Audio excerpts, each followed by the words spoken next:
Buenas noches, queridos amigos, y bienvenidos a un nuevo programa de Historia e Historias aquí en Popular Televisión. Siéntense en sus sillones, agárrense bien, porque hoy les proponemos un salto enorme en el tiempo, exactamente de 21 siglos, para llegarnos hasta el siglo I a.C., momento en el cual tuvieron lugar las guerras cántabras, aquel cruento episodio bélico con el cual concluyeron las campañas de conquista de Hispania por parte de la República y del Imperio Romano. Para hablar de tan apasionante cuestión tenemos hoy con nosotros a un gran conocedor del tema, don Alfonso Bourgón, periodista, licenciado en Geografía e Historia, miembro del Instituto Sautuola de Arqueología y Prehistoria y codirector desde el año 2008 de las labores de prospección en la comarca burgalesa de las Loras de la Junta de Castilla y León. Buenas noches, don Alfonso, y bienvenido a Popular Televisión. Buenas noches, muchas gracias por haberme invitado. Es un placer, interesantísimo tema el que tenemos entre manos hoy, aunque lejano, sin embargo muy cercano para todos los cántabros del siglo XXI, ¿verdad? Lejano porque tuvo lugar hace 2000 años y cercano porque realmente desde hace muy pocos años se está teniendo un conocimiento científico, arqueológico en este caso, exhaustivo sobre lo que fue ese episodio, que hasta la fecha estaba referenciado en las fuentes clásicas, pero digamos que el conocimiento arqueológico es muy reciente, así que lejano y cercano. Sí, sí. Siempre se pensaba, ¿verdad?, que la mayor parte de todas estas cuestiones tuvieron lugar al sur de la cordillera. Bueno, la guerra afectó a todo el territorio de la Cantabria histórica, sin duda. Sí, sí. No solo al sur de la cordillera, y fueron las primeras operaciones militares, pero la guerra afectó a toda la cordillera cantábrica, tanto a territorio de cántabros como de Astures. Y digo Astures porque aunque toda la vida hemos dicho Astures, sí, los modernos expertos lingüistas dicen que la forma correcta de decirlo es Astures y no Astures, igual que cántabros. Pues antes de entrar en materia vamos a recordar lo que escribió sobre los cántabros el historiador romano del siglo I, Lucio Aneo Floro. Escribió: en el occidente estaba ya en paz casi toda Hispania, excepto la parte de la citerior pegada a los riscos del extremo del Pirineo, acariciados por el océano. Aquí se agitaban dos pueblos muy poderosos, los cántabros y los astures, no sometidos al imperio. Así que los astures y los cántabros eran los díscolos, ¿no?, los hispanos díscolos que se negaban a someterse al imperio de Roma. Bueno, eso no está muy claro. Lo que sí es indudable es que no estaban bajo la jurisdicción del Imperio Romano, eran pueblos independientes que habitaban en el norte, pero eso no quiere decir necesariamente que fueran especialmente díscolos o levantiscos, o bueno, simplemente que esa parte de la península ibérica no estaba todavía conquistada y bajo la administración romana. Los motivos se desconocen realmente, ¿no?, porque bueno, no parece que fuera un problema de carácter militar, pero bueno, por algún motivo es cierto que los romanos llevaban prácticamente 200 años, 2 siglos en la península ibérica, y que esa parte, esa zona que está al norte de la cordillera cantábrica, del territorio de los astures y de los cántabros, no estaba bajo dominio romano. Sin embargo, había relaciones con ellos, porque de hecho los guerreros cántabros se sabe que habían tomado parte en las guerras civiles de Sertorio y de Pompeyo, que incluso habían estado también como mercenarios, eran pueblos guerreros. Estos son 100 años antes de las guerras cántabras. Sí, bueno, depende. Las guerras sertorianas entran en torno al 70 antes de Cristo. Las guerras cántabras empiezan en el 29. ¿Y la Segunda Guerra Púnica? Las de Pompeyo, sí, esas son anteriores. Y las de Pompeyo en torno al 50-40 antes de Cristo. Quiere decir que había relaciones con ellos, estaban de alguna forma muy impregnados por la cultura celtíbera. Luego no eran ni tan extraños ni probablemente tan bárbaros, sino que simplemente pues eran autónomos. Desde ese punto de vista pues eran independientes, claro. Bueno, supongo que el hecho de que vivieran en una comarca tan montañosa, tan difícil, ¿no?, con tanto bosque, tanto risco, también sería más fácil vivir un poco al margen del poder, de la policía, vamos a llamarlo así, de la administración romana, ¿no? Bueno, la orografía sin duda jugaba un papel determinante, pero había otras zonas de Europa igualmente montañosas, agrestes y demás, y sin embargo estaban perfectamente sometidas al Imperio Romano. Luego, no parece que sea una causa excluyente o determinante, ¿no?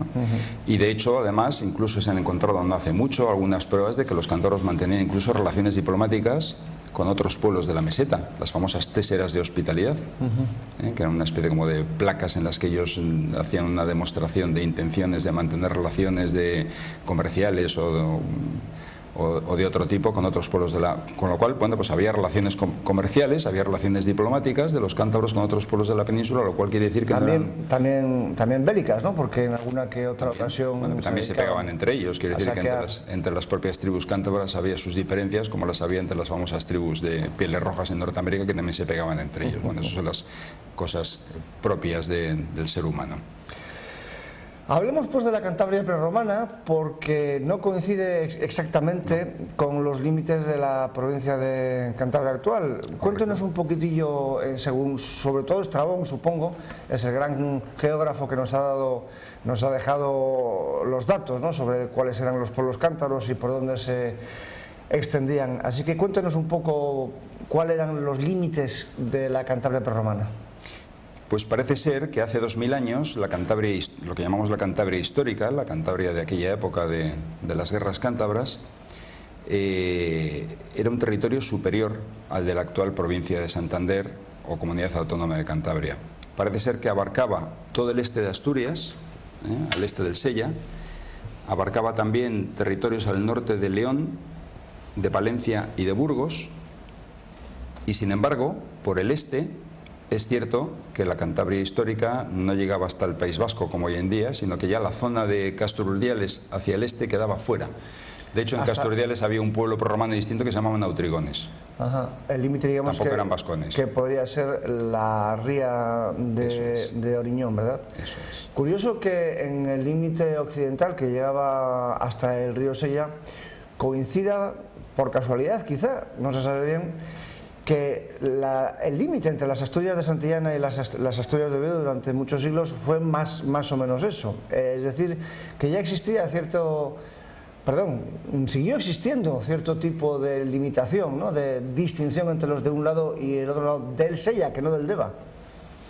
Bueno, parece ser que los accidentes geográficos en efecto han tenido mucha influencia en los límites administrativos de los territorios actuales, eso es así. Luego, dentro de lo que era la Cantabria histórica, pues había diferentes, llamémoslo para que nos entendamos, aunque no sea lo más correcto, tribus o familias de cántabros, con diferentes denominaciones, digamos que tenían un tronco común, pero tenían sus particularidades y ocupaban diferentes territorios a lo largo de la Cantabria histórica, ¿no? Había pueblos situados en una zona concreta del norte, otros situados en la zona concreta del sur y demás.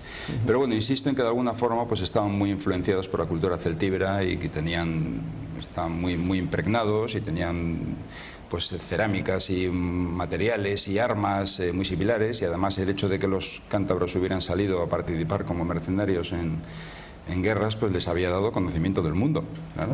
Volvían y traían pues sus objetos, sus recuerdos y traían el conocimiento de otras cosas que habían visto, con lo cual, bueno, pues esa imagen de unos señores ahí absolutamente salvajes, escondidos entre los peñascos y tal, pues no parece que se corresponda con la realidad. Vamos a hablar pues de las costumbres de los cántabros, y para ello, como prólogo, les voy a leer lo que escribió el poeta sirio-itálico en el siglo I. El cántabro, invencible ante el frío, el calor y el hambre, destaca en toda clase de trabajos. Admirable amor a su pueblo. Cuando la vejez comienza a encanecerle, pone fin a sus años ya no aptos para la guerra, envenenándose con el tejo. Para él es imposible vivir sin la guerra, pues toda la razón de su vida la pone en sus armas, considerando un castigo vivir para la paz. Pueblo belicoso, entonces. Bueno, parece que en efecto era un pueblo fundamentalmente guerrero, a diferencia de otros pueblos limítrofes, por ejemplo los turmogos, que estaban en la llanura cerealista de la zona de Campos, digamos que en el norte de Burgos. Bueno, pues los cántabros en efecto parece que eran unos pueblos que se dedicaban más a la ganadería trashumante y a la guerra, a diferencia de otros pueblos limítrofes que eran pues más pacíficos y más agrícolas. Sí, eso parece que es así. De todas formas, bueno, pues lo que cuentan las fuentes clásicas respecto a las costumbres bárbaras de los cántabros, no se sabe si exactamente eran tan bárbaros y tan primitivos, y en cualquier caso eran pueblos protohistóricos, eran pueblos prerromanos que ciertamente muchas de las costumbres de aquel momento vistas con ojos de hoy nos parecen absolutamente salvajes y a lo mejor en aquel momento pues eran bastantes comunes. Normal, ¿no? Lavarse los dientes con los orines y cosas así, ¿no? Por esto, curioso... Parece que es eficaz, de hecho. ¿Ah, sí? Sí, sí. No lo he probado nunca. Para acabar con el sarro. Digo que es una constante, no solamente en los pueblos hispanos, sino en toda Europa, en todo el mundo, ¿no? Esta distinción entre los pueblos ganaderos y los pueblos agrícolas, puesto que los primeros suelen ser más tendentes hacia la guerra, quizá por el mero hecho de tener que conseguir territorios para que las vacas pasten, ¿no? Frente a los agrícolas, a los que se dedicaban a plantar trigo, que eran pueblos necesariamente pacíficos, sedentarios y estables. Curioso, ¿verdad?, que también esto suceda entre los cántabros, dados al saqueo de los pueblos que estaban al otro lado de la cordillera. Bueno, pues porque probablemente digamos que los recursos que ellos no tenían, porque no se los daba el terreno, tenían que conseguirlos de alguna forma. Claro. Entonces eso se podía conseguir mediante el comercio o mediante la guerra. Sí, entonces sí. Cuentan las fuentes clásicas que los cántabros que no producían cereal, claro, pues que en época de cosecha descendían de las montañas hacia las, claro, llanuras cerealistas del norte de Burgos a saquear la cosecha. Claro. Pero bueno, pues también sabemos, como he comentado antes, que también tenían relaciones comerciales con otros pueblos. Luego no todo sería guerra, no se llevarían necesariamente mal con todos, pero bueno, de alguna forma el pillaje y el saqueo ha sido una práctica y una costumbre, iba a decir antigua, pero de alguna forma también moderna, de procurarse determinados recursos. No hay más que pensar en nuestros políticos de hoy, ¿verdad? Vayamos pues a las guerras cántabras, al año 29 antes de Cristo, y precisamente se supone que una de las causas por las cuales Augusto toma la decisión de venir aquí a someter a estos levantiscos pueblos fue precisamente este hecho que estamos contando, el hecho de que fueran unos tipos particularmente revoltosos que se dedicaban a saquear a los vecinos y a crear problemas en la Pax Romana, Así que llega el año 29 y, como digo, estallan las guerras cántabras, el gran episodio final de la conquista romana de la península, hecho, por cierto, esencial en la historia de España, evidentemente, porque fue el momento en el que se unifica lo que pasaría a ser con los siglos de España, es decir, el territorio y los pueblos que finalmente pasarían a conformar nuestra nación. Así que vamos pues al año 29. Bueno, realmente los motivos que empujaron al emperador Augusto a iniciar esta campaña no están muy claros. Se habla de que los romanos habían tenido noticia de que había recursos, fundamentalmente minerales, interesantes, y que eso les hizo apetitoso el iniciar esta campaña para, digamos, que aprovechar esos recursos. Hay otra teoría que dice que Augusto, que se convirtió en emperador, fue el primer mandatario romano que no procedía de la casta militar, no tenía currículum militar, no tenía currículum guerrero, y de alguna forma necesitaba hacer algo que le diera prestigio en ese ámbito, y que entonces pues él decidió acometer la conquista de lo que quedaba de la península ibérica. Y sí parece que hizo una gran puesta en escena, una gran escenificación, abrió las puertas del templo del dios Jano en Roma, que eso solo se hacía cuando Roma se iba a ver inmersa en una campaña especialmente difícil y peligrosa, y le dio mucho bombo y mucho platillo, probablemente porque la mejor forma de obtener grandeza en una empresa militar es engrandeciendo al enemigo. En la práctica, yo creo que el enemigo que tenían enfrente no tenía capacidad para enfrentar al poderosísimo ejército romano que había conquistado el mundo conocido, ¿no? Pero bueno, sea por el aprovechamiento de los recursos, sea por esta necesidad de propaganda, o sea, como dicen ahora algunas modernas teorías al respecto, una especie como de ensayo general de Augusto para acabar acometiendo a posteriori la guerra contra los bárbaros en la frontera del Rin, el hecho cierto es que se decidió hacer esto. La prueba probablemente de que Augusto buscaba prestigio y propaganda o publicidad es que él personalmente se puso al frente de la campaña, Las guerras teóricamente duraron del año 29 al 19 a.C., si bien es cierto que en realidad se prolongaron hasta el 16 a.C., porque en el 16 hubo un último intento de sublevación. Pero bueno, normalmente se habla de ellas como del año 29 al 19. Desde que el emperador romano decide acometer la campaña hasta que se presenta aquí, pasaron unos años. Él llegó aquí en torno al 27.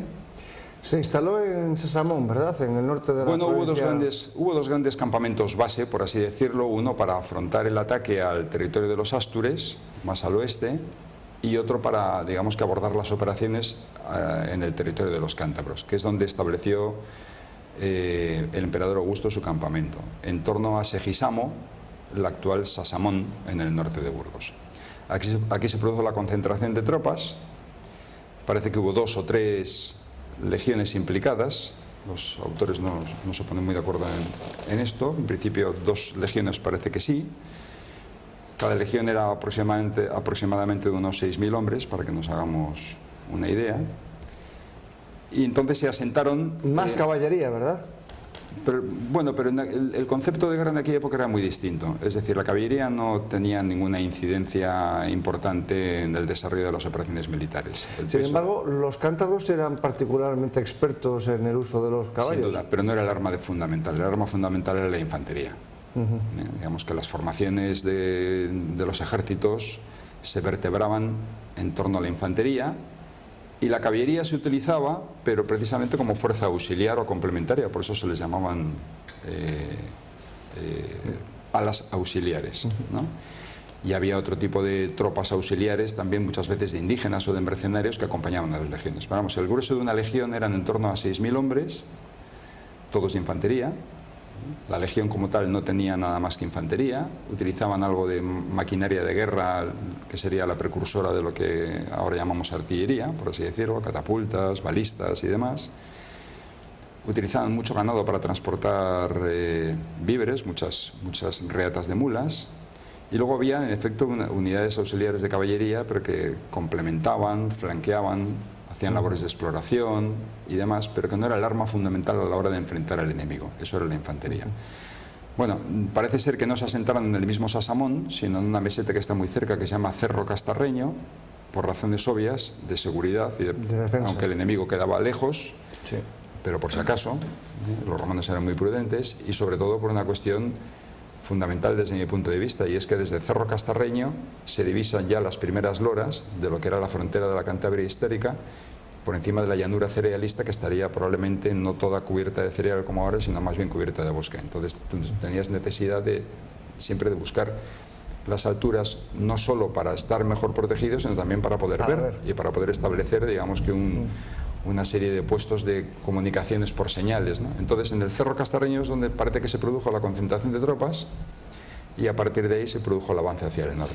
Esas loras que ha dicho, evidentemente, son la Peñamaya, Uraña, etcétera, etcétera, en el norte de Burgos, así que el avance fue de sur a norte, y digamos que a partir del puerto del Escudo continuó por el Cordal, porque los romanos nunca avanzaban por el fondo de los valles, como es lógico, por las fieras y por las fieras humanas, ¿no? Por la posibilidad de ser atacados en el fondo de los valles, así que siempre avanzaban por los cordales. Precisamente tenemos un mapa aquí en el cual se puede ver, aquí lo tenemos, el avance que ha quedado registrado precisamente con los restos de castros cántabros y campamentos romanos instalados a lo largo del cordal que dividen las cuencas del Pas y del Besaya, que son, pues eso, todas las instalaciones de la Espina del Gallego y alrededores.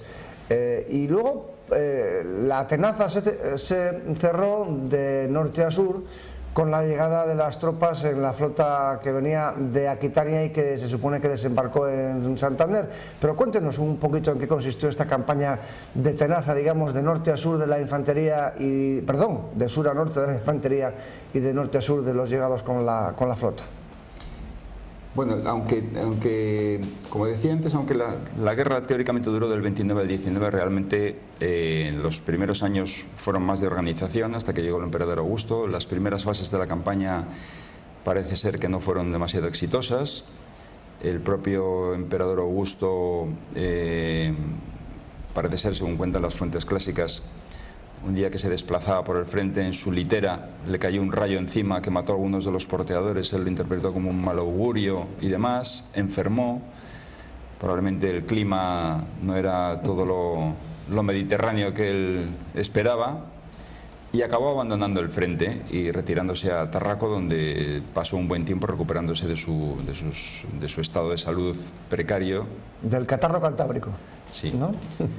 Y dejó, digamos, que el desarrollo de las operaciones en manos de uno de sus generales. Entonces, realmente la primera fase de la guerra, la definitiva, duró un par de años. Lo que ocurre es que luego hubo una serie de sublevaciones que obligaron a los romanos a volver otra vez sobre el terreno y demás.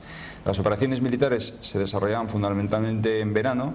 En invierno pues se verían obligados a replegarse hacia sus castra hiberna, sus campamentos estables de invierno. Entonces, en cuanto empezaba la primavera, iban avanzando. Lo más complicado, insisto, no era, digamos, que la operación militar propiamente o el combate, porque el enemigo que tenían enfrente no tenía ninguna posibilidad, era indudable, pero ciertamente la orografía era compleja y probablemente las mayores dificultades que tuvieron los romanos fueron en materia logística. Y al ser un terreno tan abrupto y tan extenso, pues es indudable que las legiones romanas tuvieron que desplegarse mucho, abrirse mucho sobre el terreno e ir avanzando, limpiando literalmente el territorio. Si bien es cierto que no había muchos grandes castros, en la zona sur en concreto estaban Amaya, Laulaña y Montevernorio, pero era obligado tomarlos y fortificarlos para poder seguir avanzando hacia el norte y no dejar, digamos, que bolsas de enemigos hacia el sur. Y entonces, bueno, pues cuando acababa el tiempo útil para la campaña tenían que replegarse, al año que viene volver otra vez a empezar, más o menos desde la zona conquistada del año anterior y demás. Y sí es cierto que parece que hubo una operación combinada, lo cual es muy interesante, porque al margen ya de la penetración de sur a norte, pues parece ser que la clase aquitánica, con tropas desde las Galias, desembarcó en Portus Victoriae, que parece que se llama así como consecuencia de que le pusieron el nombre para conmemorar la victoria sobre los cántabros, y que hicieron una maniobra de norte a sur. Lo que pasa es que la cosa no es tan sencilla como ese gráfico, porque la conquista no pudo necesariamente hacerse simplemente con una única columna penetrando de sur a norte y otra única columna de norte a sur, sino que, insisto, tuvieron que ir literalmente peinando todo el territorio y buscando a los insurrectos, que no serían tampoco todos, por todos los rincones y por todos los valles. Es decir, hubo que acabar haciendo una ocupación sistemática de todo el territorio. Y probablemente en contra de la creencia de que todos los cántabros se opusieron y fueron todos muy bravos y todos combatieron al romano, parece que eso ni siquiera es así. Probablemente algunos de los caudillos cántabros decidieron que tenían frente a un enemigo que era absolutamente invencible, y antes de sufrir la derrota, la muerte y la destrucción, probablemente decidieron pactar. Incluso algunos a lo mejor hasta se incorporaron como tropas auxiliares para combatir contra sus propios hermanos, los cántabros de otras gentilidades o de otras tribus. Lo que sí parece indudable, por los trabajos que he hecho por la zona, es que los romanos dominaban perfectamente el conocimiento del territorio y sabían perfectamente por dónde iban a tiro hecho, lo cual quiere decir que estaban perfectamente informados por guías locales, dirigidos por guías locales, y aunque no existía la cartografía tal y como la conocemos hoy en día, conocían perfectamente el sitio por el que tenían que pasar y avanzar. Si bien, como hemos dicho antes, el Montevernorio, Peña Aulaña, Peña Amaya y recientemente la Espina del Gallego y los alrededores son lugares que se conocen y que tienen restos arqueológicos, uno de los episodios centrales de las guerras cántabras, que fue la toma del Monte Medulio, sigue sin ser ubicado, no se sabe bien en dónde fue. Y respecto de la resistencia en el Monte Medulio, escribió Dion Casio, historiador romano del siglo II: de los cántabros no se cogieron muchos prisioneros, pues cuando desesperaron de su libertad no quisieron soportar más la vida, sino que incendiaron sus murallas, unos se degollaron, otros prefirieron perecer en las llamas y otros ingirieron veneno, de modo que la mayor y más belicosa parte de ellos pereció.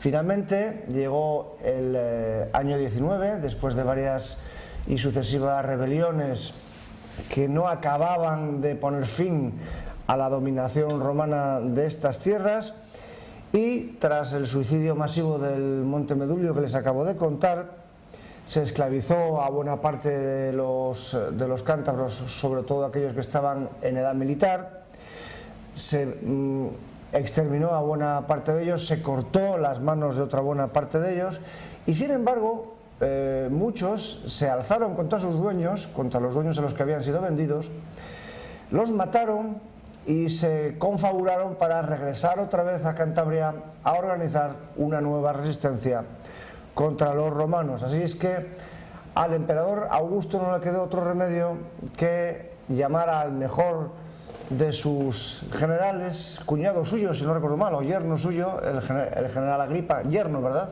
No recuerdo ahora. Yo creo que era pariente de él. El general Marco Vipsanio Agripa, que fue el que finalmente vino aquí para poner fin a la cuestión en el año 19. Cuéntenos un poco en qué consistió la campaña de Agripa. Bueno, Agripa fue un gran general y estrecho colaborador de Augusto en todas sus campañas militares anteriores, y parece ser que en efecto encomendó a Agripa sofocar la última rebelión, la del año 19, y le mandó para acá, y Agripa, pues digamos que con una extrema dureza trató a los insurrectos y los sometió nuevamente. Sin embargo, a posteriori, un episodio del que se habla menos es que en torno al 16 a.C., es decir, 3 años después de lo que se considera que había sido el último episodio de las guerras cántabras, hubo una nueva rebelión, una nueva sublevación. Y esto está todavía por estudiar, si bien es cierto que en los últimos meses ha aparecido un yacimiento en el noreste de Burgos que probablemente va a corresponder a este episodio, porque se han encontrado algunos materiales, algunas piezas incluso monetarias, que certifican que probablemente ese episodio obedece a esa última insurrección, donde un grupo de guerreros cántabros se encaramó en una extrema meseta, digo extrema porque es un sitio absolutamente inaccesible e inhóspito. No quedan restos de Castro, luego se echaron literalmente al monte e intentaron ofrecer ahí resistencia, y se han encontrado materiales que demuestran que hubo ahí un episodio militar muy violento. Pero eso está pendiente todavía de estudio. Nueva rebelión que prueba una vez más la fama de los cántabros, de su insumisión, de la dificultad para someterlos. Tanto es así que Agripa, según llegó a Hispania, se tuvo que enfrentar a un serio motín de los legionarios que se negaban a volver a ir a luchar contra los cántabros, hartos de no poder someterlos, ¿verdad? Bueno, tuvieron también problemas al principio, porque hay que tener en cuenta que, claro, las legiones acantonadas en Hispania llevaban mucho tiempo inactivas, con lo cual estaban, de alguna forma, por así decirlo, desentrenadas u oxidadas. Y precisamente por eso las operaciones militares tardan unos años en empezar, porque hubo que reorganizar, redisciplinar, readiestrar a las tropas para ponerlas otra vez en situación de combate. Bueno, el hecho cierto es que, insisto, la gran dificultad probablemente no fue de tipo militar. Los cántabros, pues independientemente de que fueran unos guerreros vocacionales, por así decirlo, que tenían incluso pues algunas tácticas o estrategias de combate características que a los romanos les gustaron y las adoptaron como propias, ataques de caballería como el ímpetus cántabrus, que los romanos los adoptaron como propios y demás. Pero el hecho cierto es que, bueno, pues que digamos que no tenían la tecnología y la fuerza como para poder enfrentar a los romanos en campo abierto con la más mínima posibilidad de victoria, ¿no? Y precisamente por eso, digamos que su acción militar principal era la de lo que ahora llamamos la guerra de guerrillas, ¿no? Guerrilla. En la que ellos intentarían pues cortar las líneas de suministros, tender emboscadas y demás, ¿no? Esto es una de las explicaciones por las cuales el avance romano se produjo por los cordales montañosos, pero probablemente tampoco es la única, porque claro, los fondos de valle estarían mucho más cubiertos de vegetación, serían mucho más intrincados, más sometidos además a riadas o a inundaciones estacionales, con lo cual el avance era mucho más complicado. Y eso es lo que explica un poco el por qué iban siguiendo los cordales montañosos, y por la necesidad también, como decía antes, de poder mantener contacto visual a lo largo de toda la línea. Pero bueno, que al final, pues sí, parece ser que unos duros guerreros, pero sin ninguna posibilidad. En el año 25 se fundó en la actual Extremadura la ciudad de Augusta Emérita o Emérita Augusta, porque de las dos maneras se la suele llamar. Colonia Claudia Emérita Augusta. Eso es, la actual Mérida, colonia fundada precisamente para albergar a los veteranos de las guerras cántabras, colonia que fue fundada por el propio Agripa, como hemos dicho hace unos minutos. Pero llegamos ya con esto al apartado final de nuestro programa, nos van quedando ya unos pocos minutos y no nos podemos ir sin hablar de los restos arqueológicos en los cuales es experto nuestro invitado de hoy, porque aparte de su conocimiento teórico de la cuestión, como estamos viendo, une un conocimiento práctico como paseante habitual, investigador habitual y prospector profesional de todos estos lugares, de todos estas pecio, iba a decir, pero un pecio es un lugar submarino, de todas estas, ¿cuál es la terminología técnica de un lugar, de un yacimientos arqueológicos? Un yacimiento, se me ha ido la palabra y estaba pensando en pecio por los... Bueno, un pecio es un yacimiento subacuático, sí, por eso no me venía la palabra yacimiento. Los restos de un hundimiento. Eso es. Entonces vamos a hablar pues de los yacimientos arqueológicos que conoce nuestro invitado de hoy, y tanto de los del sur como de los del norte de la cordillera, empezando de sur a norte. Uno de los primeros en ser investigados, uno de los primeros en ser excavados, del cual salió una enorme cantidad de restos de armamento y de otro tipo de cosas, fue el del Monte Bernorio, la meseta que está junto a Aguilar de Campoo. Aquí la tienen ustedes en la imagen para que se ubiquen. El agua del fondo es el embalse de Aguilar y al fondo se ve la cordillera cantábrica. Háblenos un poquito del Monte Bernorio. Bueno, la arqueología ha permitido de alguna forma corroborar científicamente que aquello que nos contaban los historiadores en las fuentes clásicas ciertamente ocurrió, porque durante muchos años solo se tenía referencia a las guerras cántabras por los relatos de los historiadores.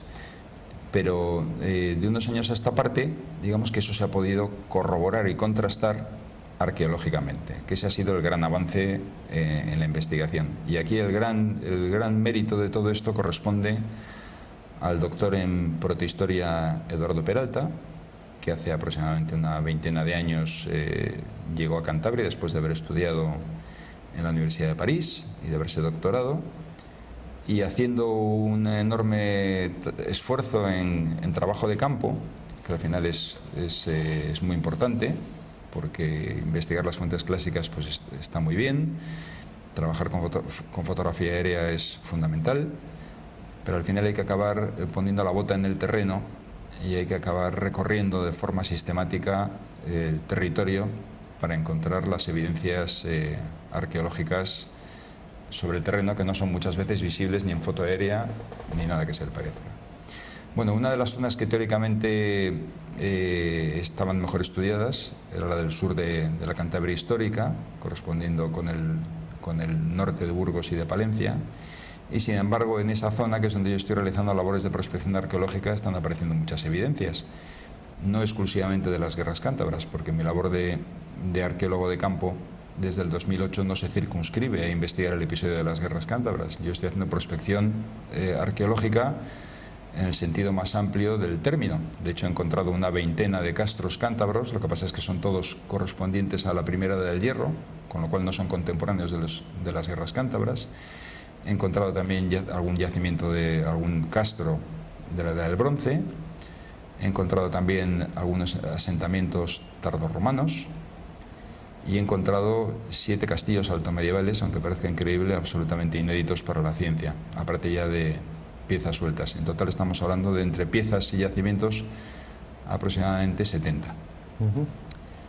Pero dentro de esta labor general de prospección arqueológica que yo hago en la zona, una de las partes en las que he centrado mi trabajo es en intentar localizar algún vestigio de lo que fueron las primeras operaciones militares de las guerras cántabras, porque entre Sasamón, que es donde se produjo la concentración de tropas y el inicio de las operaciones hacia el norte, y Montevernorio, que está, como bien decía usted antes, junto a Aguilar de Campoo, hay que una franja en la que había un vacío arqueológico. No se sabe por dónde pasaron los romanos o qué es lo que hicieron. Sí. Existen dos grandes castros, Peñamaya y La Ulaña. Dicen los investigadores que en Peñamaya no hubo... Aquí tenemos sí. Peñamaya. Si se fijan ustedes verán que siempre corresponde a una estructura de farallones, de acantilados, una meseta acantilada, eso es lo que llaman acantilada, loras, que permitía a los habitantes una fácil defensa. Este es Peñamaya, la maravillosa elevación en medio de la meseta castellana tan característica, y enfrente de ella está otra que es Peña Ulaña. Como ven, una vez más, una meseta, esta muy grande, de 5 kilómetros de largo, defendida por acantilados por todos los lados. Bueno, en efecto se sabe que en la Ulaña era un castro de la Segunda Edad del Hierro y por tanto contemporáneo de las guerras cántabras. Está investigado por la Universidad de Cantabria. No hay constatación todavía de que fuera tomado militarmente o que tuviera algún tipo de papel activo en las guerras cántabras. Hay localizadas 260 o 270 estructuras de cabaña, solo se ha excavado una. Curiosamente da un nivel de incendio que corresponde con ese episodio de las guerras cántabras, pero claro, también pudo haber sido un incendio fortuito. No se han encontrado evidencias de asalto, no se sabe si realmente hubo operaciones militares ahí. En Peñamaya, en las campañas de prospección arqueológica que se han hecho de forma arreglada durante los últimos años, si bien han sido pequeños sondeos arqueológicos, parece que no estuvo ocupado durante el episodio de las guerras cántabras. Y digo parece porque yo he encontrado el rastro del avance de una columna militar romana que va a caer justamente sobre la puerta sur de acceso a Peñamaya, con lo cual, bueno, pues eso abre nuevas expectativas, porque sí es cierto que hubo un avance de una columna militar romana que fue dejando el rastro de tachuelas a su paso por la línea de crestas, y que fue a caer a Peñamaya. Luego algún tipo de interés tenía para ellos Peñamaya, obvio porque había un foco de resistencia o porque era un lugar que en cualquier caso consideraban estratégico y que había que tomar antes de seguir avanzando hacia el norte, donde el siguiente gran castro era Montevernorio. En Montevernorio sí que está perfectamente documentado arqueológicamente que hubo asedio, se han localizado 2 campamentos romanos de asedio y toma por la fuerza del castro, que fue absolutamente destruido porque se han localizado los niveles de incendio. Más al oeste, cerca de Cervera de Pisuerga, un castro espectacular que investigó también Eduardo Peralta, también se han localizado los campamentos romanos de asedio y las evidencias del asalto violento al castro. Se ha conseguido ahí la mejor colección de puntas y flechas romanas, por ejemplo, que se conoce. Ajá. Muchas de ellas con la punta doblada por haber impactado contra la muralla de piedra. Luego, en algunos casos está ya perfectamente documentado que hubo asedio y asalto violento. En otros casos, como es el de la Ulaña, de momento no está comprobado que hubiera tal. En Peñamaya no se tiene evidencia y sin embargo sí que hay evidencias que eso, como digo, es muy reciente, de que ha habido un avance de una columna que ha ido a caer sobre ello. Y por cierto, el resto fundamental que le permite a los arqueólogos de hoy seguir el avance de las tropas es las tachuelas de las sandalias, ¿verdad? De las cuales ha encontrado usted una buena cantidad. Tenemos una imagen aquí de una de las tachuelas de sandalia de cáliga romana encontradas por Alfonso Burgón. Como ven, es más o menos un centímetro, algo más de diámetro de hierro. Bueno, los había de diferentes tamaños, había tachuelas más pequeñas y tachuelas más grandes. Las sandalias romanas, las cáligas, iban cubiertas de tachuelas en la base. Son unas tachuelas muy características que no existían en ningún otro tipo de calzado a lo largo de la historia, con lo cual son inconfundibles. En la parte interior tienen esa especie como de... 4 puntitos. Bueno, depende, porque cambiaba mucho. No, eso que parece una decoración o un adorno, sí, no es tal. Realmente es una, digamos, una estructura funcional, porque de lo que se trataba es de que cuando tú clavabas la tachuela en la suela de cuero de la sandalia, esas bolitas, por así decirlo, y esas crucetas quedarán incrustadas en la suela de cuero y evitarán que al ir pisando la tachuela girara sobre su eje y se desprendiera con más facilidad. Luego eso no era un adorno, entre otras cosas, porque no se veía, iba clavado. Sí. En la parte de la izquierda se ve el aspecto que presentaba la tachuela una vez clavada, está ya muy desgastada, tenían forma troncopiramidal. Y bueno, pues claro, si estamos hablando de a lo mejor de 12.000, 18.000 romanos, cada uno con dos sandalias, y durante muchos años pasando por un terreno muy pedregoso de norte a sur, de sur a norte y demás, pues lógicamente de vez en cuando se iban cayendo estas tachuelas, se iban quedando sobre el terreno. Y se han encontrado muchas en el asedio de Alesia, por ejemplo, el asedio de Alesia que protagonizó Julio César contra los galos. Se han encontrado muchas y están ahí muy estudiadas. Entonces, bueno, como digo, cambian hay de diferentes tamaños según la parte de la suela en la que iban colocadas, pero esto es lo que a mí me ha permitido determinar por dónde se produjo el paso tengo localizados los pasos de 2 columnas romanas, en concreto, sí. Hacia el norte y hacia el último resto arqueológico que vamos a ver ahora en la imagen, que es el castro de la Espina del Gallego, en el cordal que separa las cuencas del Pas y del Besaya. Aquí se ve un fragmento de la muralla derrumbada de la Espina del Gallego. También esta zona ha sido muy estudiada por Eduardo Peralta, ¿verdad? Bueno, esto fue el primer gran descubrimiento arqueológico que evidenciaba que en efecto las guerras cántabras habían tenido lugar, que no era una leyenda, porque además del castro se encontraron los campamentos romanos de asedio. Y al doctor Peralta, salvando las distancias, le pasó en aquel momento lo mismo que a Marcelino Sánchez Autuola cuando descubrió las cuevas de Altamira, y es que la comunidad científica asentada y reconocida no se lo tomó en serio. No solo no se lo tomó en serio, sino que inició una auténtica cruzada contra Eduardo Peralta, llegando incluso a la descalificación personal y al insulto. Como la realidad es la que es y es contumaz, pues con el paso de los años no quedó más remedio que, en efecto, corroborar que eso era lo que el doctor Peralta decía, y acto seguido ocurrió lo contrario. Hubo una avalancha de investigadores que se lanzaron a descubrir evidencias de las guerras cántabras, aparecieron nuevas evidencias, e incluso es cuando se empezó la investigación en la zona de Asturias y empezaron a aparecer también los primeros campamentos de campaña en Asturias y las primeras evidencias de las guerras contra los astures. Contra los astures. Sí. También hay una serie de castros en la zona de Peñacabarga y en otras zonas más cercanas a Santander, ¿verdad? Bueno, todo el territorio estaba ocupado. Lo que ocurre es que hay zonas en las que han quedado mayor número de vestigios arqueológicos, otras que están peor exploradas. Pero vamos, la ocupación del territorio era exhaustiva, es decir, los cántabros ocupaban todo el territorio, no exclusivamente de manera preferente en el sur de la Cantabria histórica, como se pensaba hace unos años por una deducción absurda. Es que como ahí es donde habían aparecido los yacimientos, se pensaba que el resto estaba poco menos que despoblado. No. Lo que ocurre es que, bueno, esa zona del norte de Burgos y del norte de Palencia se ha conservado mejor. A lo mejor en otras zonas de Cantabria es bastante más complicado, no solo por la vegetación, sino porque el terreno está más roturado y es evidente que han aparecido menos evidencias, pero sí que hay un cordal ya claramente investigado, que es el que hemos visto antes en el mapa, llamémoslo de alguna forma la vía principal de penetración de sur a norte, donde han aparecido además nuevos campamentos romanos y nuevas evidencias de castros asediados y tomados militarmente. Por ejemplo, uno de los últimos que se ha incorporado a la lista es el de Monte Ornedo Santa Marina, junto a Mataporquera, donde ha quedado constatado también que hubo asedio y asalto militar.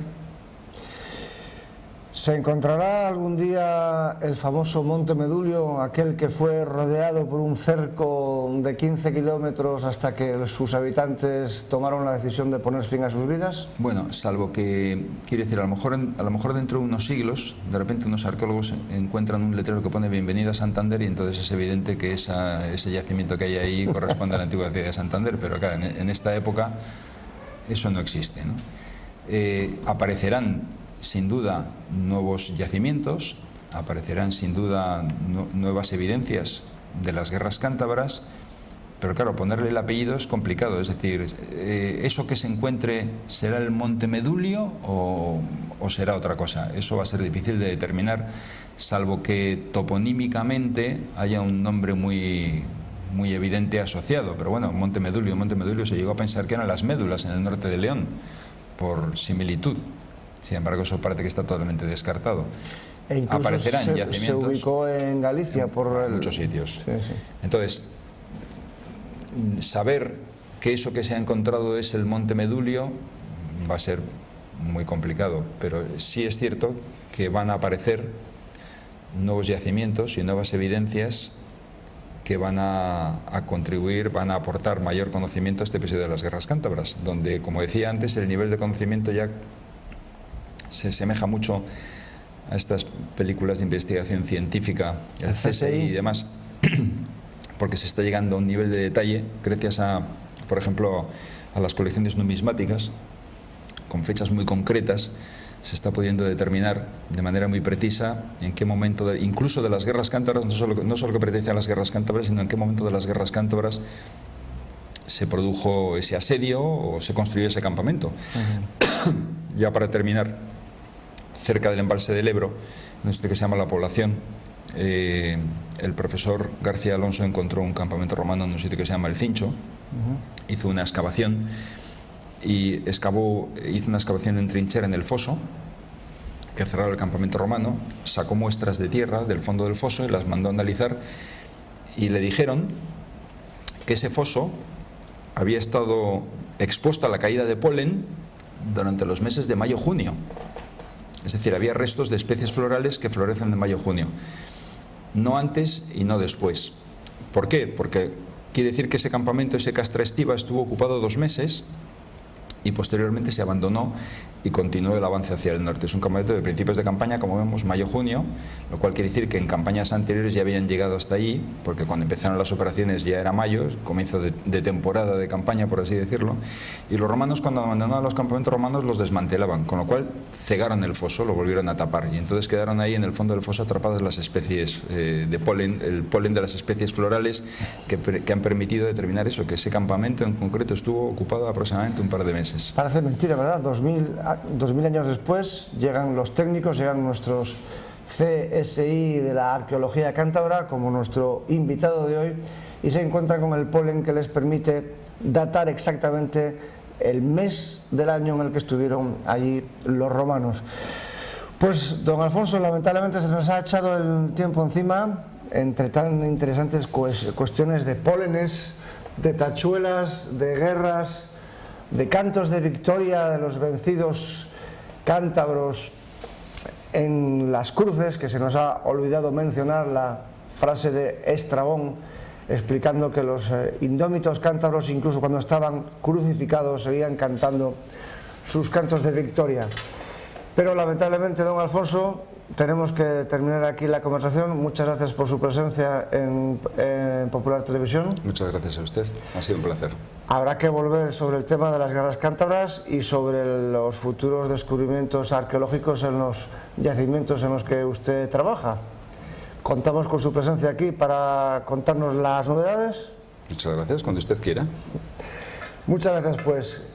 Como les digo, se nos ha terminado el tiempo, lamentablemente, pero antes de despedirnos, les informo de que para los interesados en ver los programas anteriores de Historia e Historias, ya los tienen ustedes colgados en la página web de Popular TV Cantabria, en el apartado de TV a la carta. Ya saben, por otro lado, que contamos con sus preguntas, con sus sugerencias, con sus aportaciones, con sus críticas e incluso con sus parabienes, si los hubiere, en nuestra dirección de correo historiaspopulartv@gmail.com. Se la repito, historiaspopulartv@gmail.com. Intentaremos que el próximo programa sea por lo menos tan interesante como este y, por lo tanto, les emplazo a nuestro próximo programa de Historia e Historias aquí en Popular Televisión. Muy buenas noches.